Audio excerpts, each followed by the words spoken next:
Hei, hyvää puutarhapäivää kaikille. Tää on mun puutarhatarinoita blogin videosisar. Mulla on puutarhakukista yksi ehdoton lemppari aivan ylitse muiden. Ja se on tämä kaunotar eli Lilja. Mun isoäidinkin nimi oli Lilja. Ja jotenkin kun mä näen miten ylväitä nämä on, niin mä aina jotenkin ajattelen myös mun mummaa. Että ehkä mumma ei saanut nimekseen Lilja ihan turhasta, silläkin oli samanlaista ylväyttä. Tää on tämmönen oranssikaunotar, hyvin räikeä, ei ehkä tässä värityksessä, ei ehkä tällä kameralla näin, mutta livenä äärimmäisen räikeän ihana. Täällä on yksi lemppari, tää on ritarin kannos, mutta nyt kyllä keskitytään pelkkiin liljoihin. Nää on jo kukkinut. Täällä on tämmönen ihmeellinen, yleensä en harrasta kaksivärisiä liljoja. Tääkin on aika outo väritys, mutta onhan tää nyt piristysruiske. Onneksi näitä ei ole kauhean monta kuitenkaan. Täällä on syyllinen siihen, mistä koko mun lilja-innostus aikoinaan alkoi. Mä ostin tämmösiä vaaleanpunaisia liljoja. Ehkä ensin 2. Sitten ne oli niin ihania, mä ostin 2 lisää ja sitten vielä 2 lisää. Nää on jotenkin tämmöstä ihmeellistä lumovoimaa näissä. Nää on yhtä aikaa herkkiä ja arvokkaita. Ja eniten mua ehkä näissä viehättää näissä tää suunnaton, hieno ryhdikkyys. Nää ottaa elämän vastaan semmosena kuin se on. Mennään eteenpäin. Täällä on perunamaa. Hyviä isoja perunoita tuli. Tässä on tämmöinen söpö pieni liljanen. Se on aina hauskaa, että mitä pakkaus sanoo ja mitä on sitten todellisuus. Puutarhamessuilta ostin tämmöisen, josta sanottiin, että tää on kerrottu ja sitten tää on vaaleanpunainen.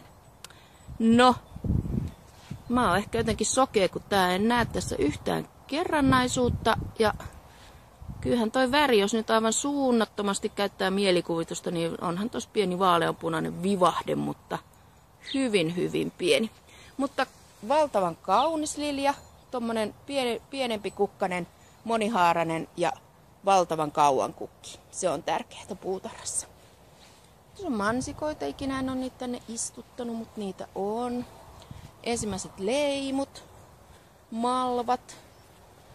Tänne me oltiin menossa. Täällä on upea sellainen. Harmi, että tää ei nyt ehdi tähän otokseen, kun tää ei vielä kuki kunnolla. Tää on tämmönen champagnen värinen. Hyvin herkkä, kaunis väri.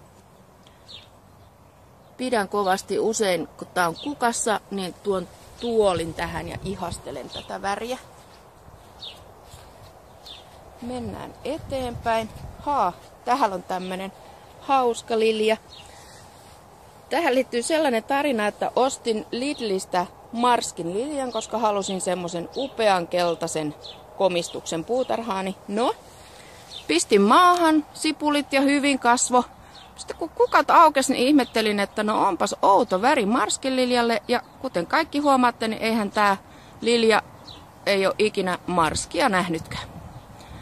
Ei se mitään, tää on valtavan kaunis. 2 sipulista on nyt muutamassa vuodessa tullut jo ainakin 6 tuommoista upeata hienoa kukintoa. Tää talvi oli tosi hankala. Mulla on nyt huomattavasti vähemmän eri sävyisiä liljoja kuin normaalisti. Tässä on neilikkaruusu, tätäkin talvirunteli. Mulla on semmonen suosikki kuin Lukin lilja, jonka törmäsin myös tuolla kaukomailla matkatessa, niin se oli upea, sekin on kuollut. Talvi vei. Tää on tämmönen hyvin korkea. Ehkä mulla ikinä en ollut näin korkeata liljaa. Tää on mua melkein kaulaan asti. Tää joutuu tässä taistelemaan tilasta, koska tää on täällä kärhöpenkissä. Ja kukathan aina ottaa sen tilan, minkä ne kasvaa sitä korkeammaksi, mitä korkeampia kasveja siinä on ympärillä, eli kilpailu pelaa. Tää on tämmönen syvän keltainen, lähes oranssi. Valtavan kaunis ja tämmönen tyyni, upea väritys. tänä kesänä mulla on jo tämän kummosempia liljoja. Mä toivon, että ensi kesänä taas mun värikirjo näissä liljoissakin laajenis. Tänä kesänä tämmöstä, ensi kesänä taas jotakin ihan muuta. Moi moi! Hyvää puutarhapäivää!